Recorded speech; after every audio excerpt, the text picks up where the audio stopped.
Assalamualaikum warahmatullahi wabarakatuh. Welcome back to my channel. Nah, kali ini kita akan membahas mengenai penyelesaian soal pada materi kompleks dan subgroup. Nah, sebelumnya perkenalkan, nama saya Nasrul dari Prodi Pendidikan Matematika Universitas Islam Negeri Alauddin Makassar. Sebelum masuk pada penyelesaian soal, kita bahas sedikit mengenai pengertian ataupun pembahasan mengenai kompleks dan subgroup. Misalkan G adalah grup dan H merupakan subset sebarang di G, maka H disebut kompleks dari G. Namun, perlu ditegaskan bahwa apabila G bukan grup, maka H bukan kompleks dari G. Definisi 4.1. Suatu kompleks tidak kosong H dari grup G dinamakan subgrup dari G. Jika H merupakan grup terhadap operasi yang sama di dalam G, maka setiap grup yang memiliki anggota lebih dari satu pasti memiliki minimal dua subgrup, yaitu G sendiri dan E, di mana E merupakan unsur identitas di G. Dalam hal ini, G dan E disebut subgrup trivial atau subgrup improper. Selanjutnya, jika ada H subgrup dari G di mana H tidak sama dengan G dan H tidak sama dengan E, maka H disebut subgrup tidak trivial atau subgrup proper. Selanjutnya, kita masuk pada penyelesaian soal. Untuk contoh soal grup proper berhingga, diketahui G sama dengan 1, 2, 3, 4 adalah grup terhadap perkalian modulo 5. Tentukan subgrup proper dari G. Nah, pertama kita bisa membuat tabel Kelly-nya dulu. Tabel Kelly-nya terlebih dahulu. Perhatikan tabel Kelly-nya. Nah, karena G tersebut anggotanya ada 4, maka kompleksnya ada sebanyak 2 pangkat N, yaitu 2 pangkat 4. Nah, 2 pangkat 4 hasilnya adalah 16. Maka terdapat sebanyak 16 kompleks dari G. Nah, selanjutnya kita akan mencari subgrup dari G tersebut. Nah, untuk agar caranya lebih mudah, kita bisa lebih mudah mendapatkannya dari ke-16 kompleks ini, kita lihat saja dari ke-16 kompleks ini yang memiliki identitas saja kita uji, yaitu di mana dalam perkalian identitasnya adalah 1. Nah, sesuai dengan definisinya tadi, maka kompleks 1 dan kompleks 1, 2, 3, dan 4 merupakan subgrup yang trivial. Nah, kita uji untuk 2, 3, dan 4 sudah pasti bukan grup karena tidak memiliki identitas. Nah, selanjutnya 1 dan 2. 1 karena 2 dikali 2 itu 4 dan 4 bukan anggota dari 1 dan 2, maka 1 dan 2 juga bukan merupakan grup. Nah, untuk 1 dan 3, karena 3 kali 3 itu 3 kali 3 merupakan 9 modulo 5 itu 4. Nah, 4 juga bukan merupakan anggota dari 1 dan 3, maka 1 dan 3 juga bukan grup. Nah, selanjutnya untuk kompleks 1,4. 1 kali 1 itu 1, 1 kali 4, 4, dan 4 kali 1 4, 4 kali 4 modulo 5 itu 1. Nah, jadi 1 dan 4 ini juga merupakan subgroup. Nah, untuk kompleks 2 dan 3, 2 dan 4, 3 dan 4 sudah pasti bukan grup karena tidak memiliki identitas. Nah, untuk 1, 2 dan 3 kita uji karena 2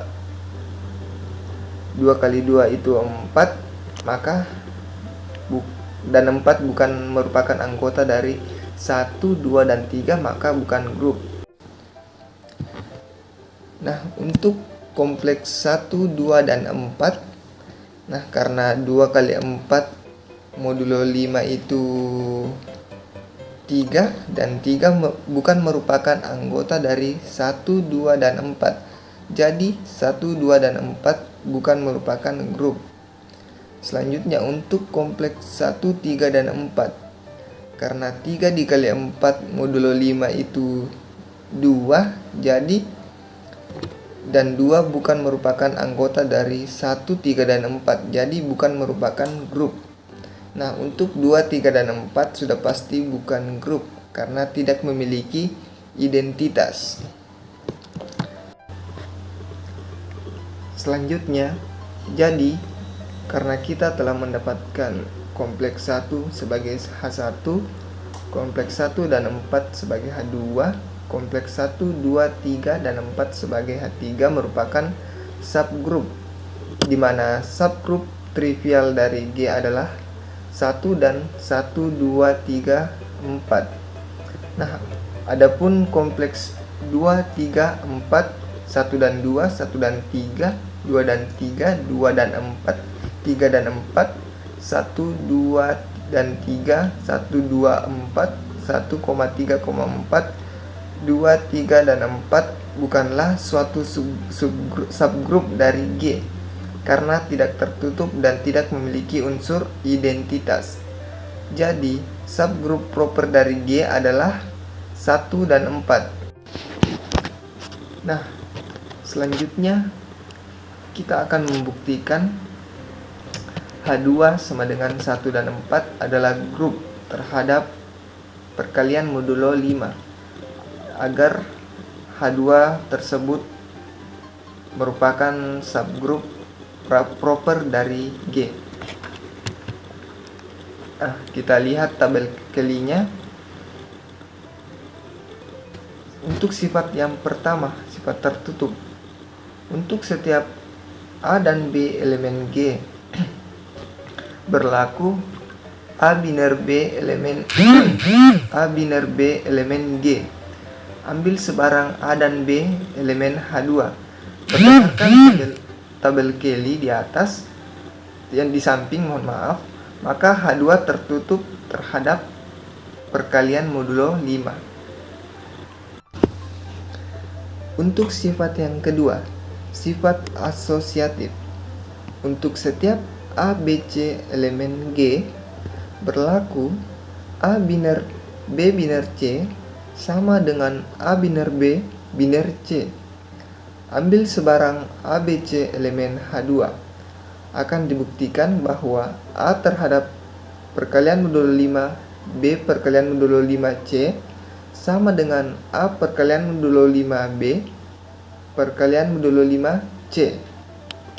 Nah, berdasarkan tabel Kelly di atas, maka H2 bersifat asosiatif terhadap perkalian modulo 5. Untuk sifat yang ketiga, memiliki unsur identitas. Terdapat E elemen G untuk setiap A elemen G, sedemikian sehingga E biner A sama dengan A biner E sama dengan A. Ambil sebarang A elemen dari H2. Nah, berdasarkan tabel Kelly, kita peroleh E-nya itu sama dengan 1. Nah, maka H2 memiliki unsur identitas, yaitu E sama dengan 1. Untuk sifat yang keempat, memiliki unsur inverse. Untuk setiap A elemen G, terdapat A inverse elemen G. Sedemikian sehingga A biner A inverse sama dengan A inverse biner A sama dengan E. Ambil sebarang A elemen H2. Berdasarkan tabel Kelly diperoleh untuk A sama dengan 1. Inverse dari 1 adalah 1. Dan untuk A sama dengan 4, dari tabel Kelly kita dapatkan inverse dari 4 adalah 4. Nah, ini merupakan penjelasan secara rincinya lagi dari kompleks 1 dan 4 tadi untuk membuktikan bahwa dia adalah grup. Nah, karena keempat aksioma sudah terpenuhi, maka terbukti H2 yaitu 1 dan 4 merupakan grup. Jadi H2 sama dengan 1 dan 4 merupakan subgrup dari G terhadap perkalian modulo 5. Nah, selanjutnya untuk contoh soal subgrup proper tak hingga. Nah, kita punya himpunan GLNR yang dimana anggota himpunannya yaitu himpunan semua matriks A n kali n, dimana determinan dari A tidak sama dengan 0. Dan untuk GLNR terhadap perkalian adalah suatu grup. Nah,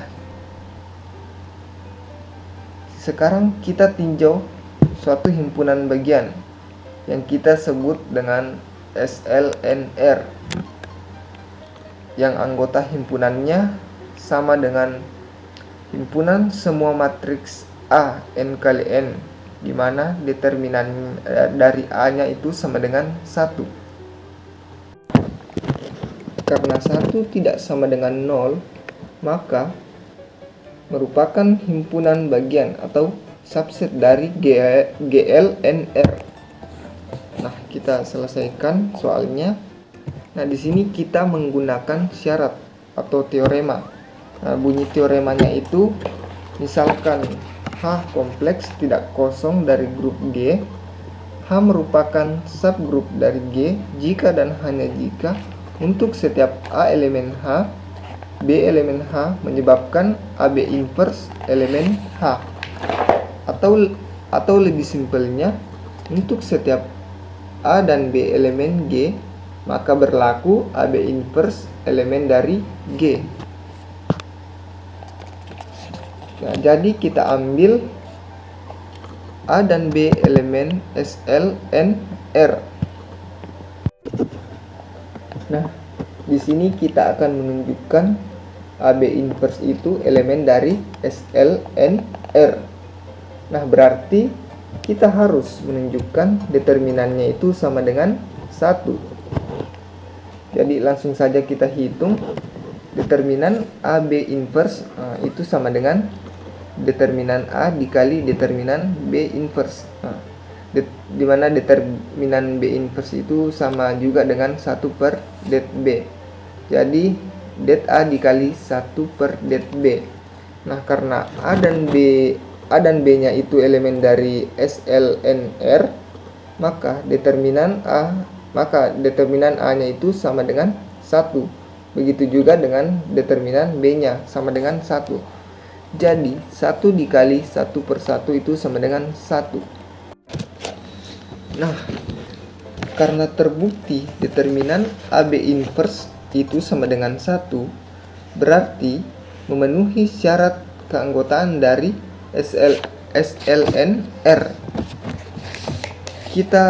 Kita simpulkan, jadi AB inverse elemen SLNR dan SLNR merupakan subgrup dari GLNR.